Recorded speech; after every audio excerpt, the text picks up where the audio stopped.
কিরে কি করছিস? এই যে ডিমের কষা রান্না হচ্ছে এখন রাত্রিরে। আজকে আমাদের রাতে রুটি আর ডিমের কষা রান্না হবে, তো সেটাই মানে হচ্ছে এখন। রুটিটা এখনো হয়নি, হবে। আর এদিকে ডিমের কষাটা আমি রেডি করছি, আর ওদিকে আটা মাখা আছে, রুটি হবে, ওই হচ্ছে।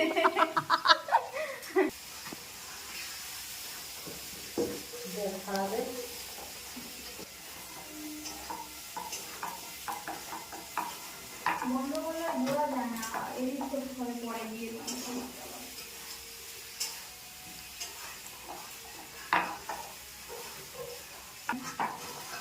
তো ওদিকে আমাদের রুটি হচ্ছে দেখি, আর এদিকে আমার ডিমের মানে কষানো হয়ে গেছে। এবার হালকা পাতলা জল দেবো, কারণ কারণ কি আলুটা আমি সবই সেদ্ধ করে ভাজা, তো বেশি জল দেবো না, এক্ষুনি হয়ে যাবে তরকারি। তো হালকা পাতলা জল দিয়ে যতটা লাগবে শুধু ওইটুকুই, আর কিছু না।